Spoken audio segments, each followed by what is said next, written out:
Ladies and gentlemen, boys and girls, welcome back to another Sanity Stream, the place where you go to gain a little bit of your sanity back in what has become a minefield known as U.S. American politics. I got a spicy show for the Cold Factory today. I am absolutely hype.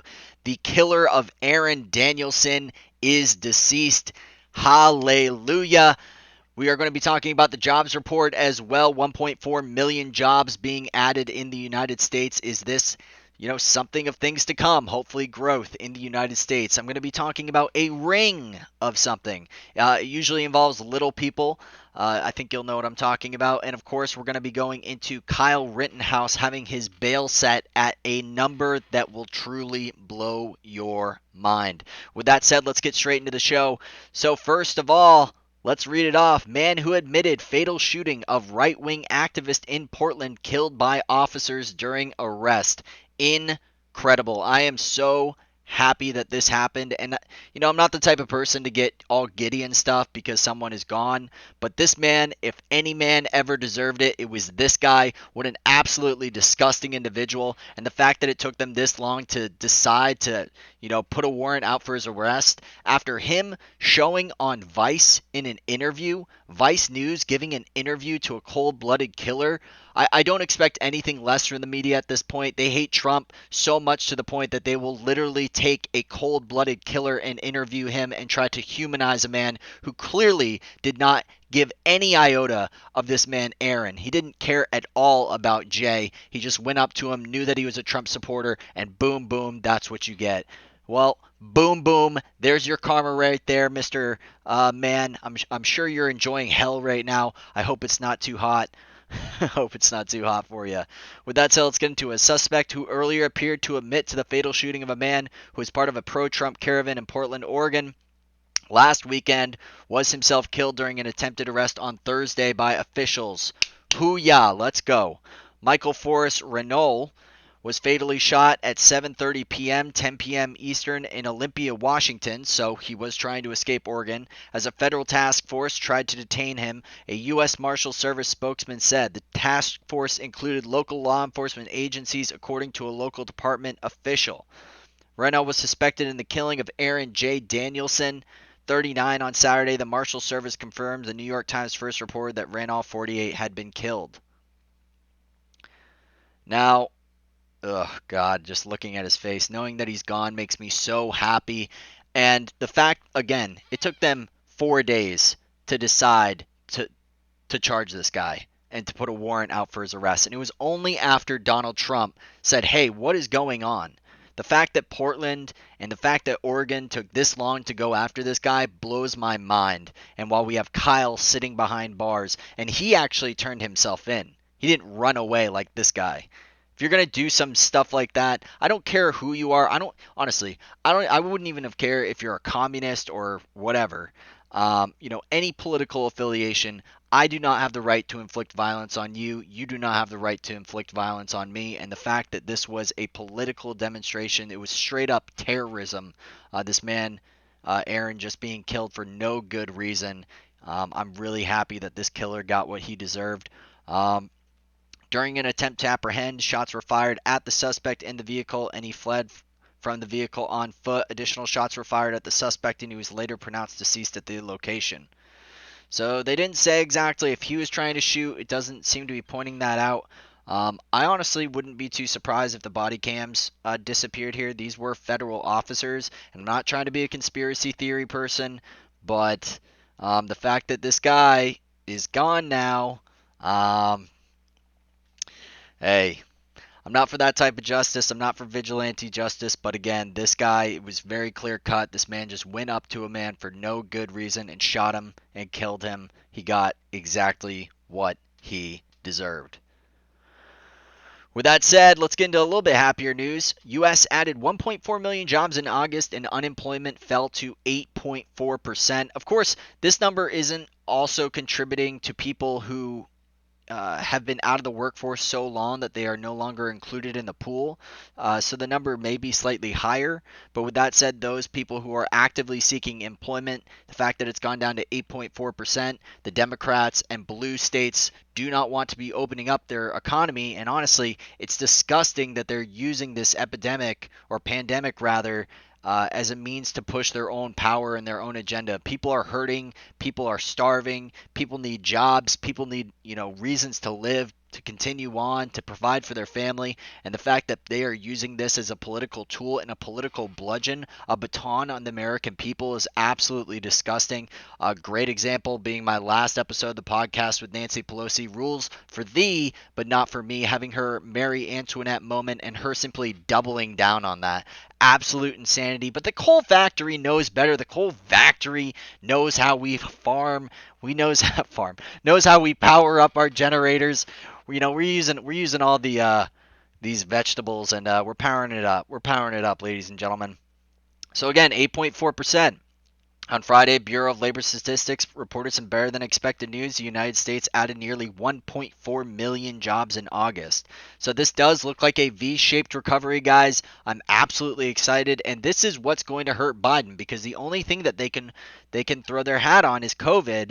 And if the American people care more about their jobs, more about their livelihoods, more about the economy, then Trump should have a straight shot right back into the White House. With that said, we're going to go back into bad news. 8 kids rescued across the U.S. after North Carolina cop infiltrates blank blank chat group. Okay?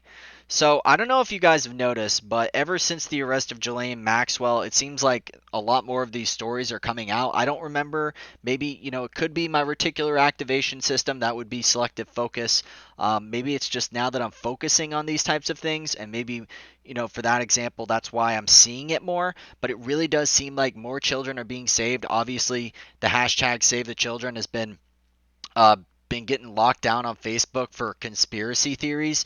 But the fact, listen, if there is one child that is saved because of a conspiracy theory, wouldn't you think that conspiracy would be legitimate? The fact that they're trying to hide this stuff actually blows my mind. Trying to silence basically anybody that's talking about this stuff when people are out there and they're trying to help and save the children. They're trying to make sure that children aren't being pushed around as sex objects. It's disgusting.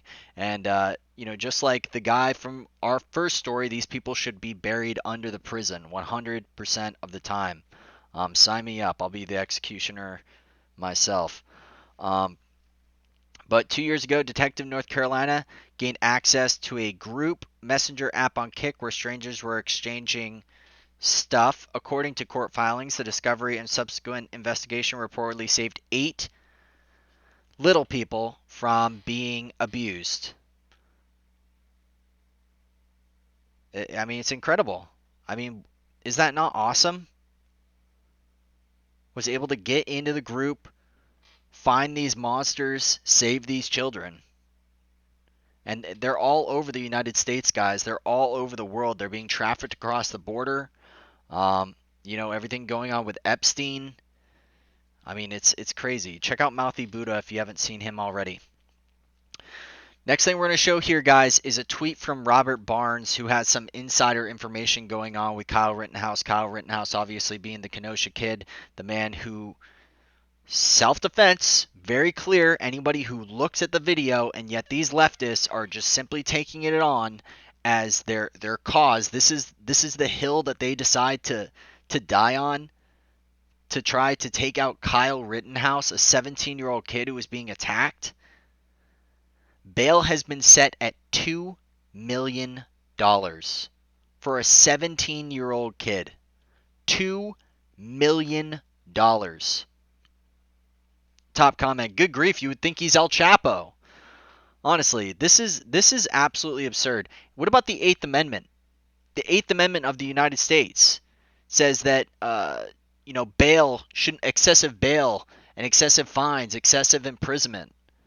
Does this not violate the 8th Amendment? Now I get that people were killed. 2 people were killed and a third person was shot, but this is absolutely insane. Anybody with a brain and two brain cells who haven't been completely warped by this leftist mind-numbing bullcrap can clearly see that this kid was defending himself. Every single person that went out to attack him were a credible threat. You have a man, first guy, luckiest of them all, went in, actually curb stomped him. He got out of it. Then the next guy hits him with a skateboard, right? And then goes to grab the gun out of Kyle's hands. And then the last guy, he decides to pull a gun out. I mean, like, if this kid was really trying to go on a huge spree, why didn't he empty his mag? Why didn't he just indiscriminately start firing into the crowd? Why after he took out the first assailant did he try to call the police and he tried to run to the police to say what was going on? Why would he do that? It makes absolutely no sense. People are selectively taking information and pulling it out of context to try to destroy this boy. Kyle has more balls than any of these leftists combined. It blows my mind. These people are disgusting. And just to highlight that, sorry for this picture quality, but look at this, guys. You have this guy right here trying to pull away the gun, right? He gets shot because of it. And then look at this. Look at this picture. This guy has a Glock in his hand. And you're telling me that that's not a threat? I was listening to Vosh. I'll link a video up here. Some of these leftists are getting red pilled, but some of them are so. Their minds, they're truly gone. They really are. They're gone. They are. They will literally stand up for evil. Vosh said specifically that you should lay down, that you should just give up. If Kyle gave up, what do you think would happen there? He would have been shot and killed. And by the way, that guy with the gun there is not allowed to have a gun. He's a felon. All three of the people that were shot or killed were all felons. Pedophile, domestic abuser, and a burglar. Nobody cares about that. Same thing goes with this Jacob Blake BS. Are you kidding me? This guy literally went into a room of a woman who had a restraining order against this man. He stuck his finger inside of her next to her child and took her keys. She called the cops. He goes to get a weapon, gets 7 in the back, and now people are praising him. The left has truly lost their mind, but of course you know that by now. The absolute insanity will not stop. With that said, quick episode here, guys. Really hope you enjoyed it. Once again, my name is Lucius Cole of the Sanity Streaming. If you've enjoyed this type of content, please make sure to like, subscribe, and or comment. And I will see you all in the next video. Join the Cole Factory today. Love ya. Peace.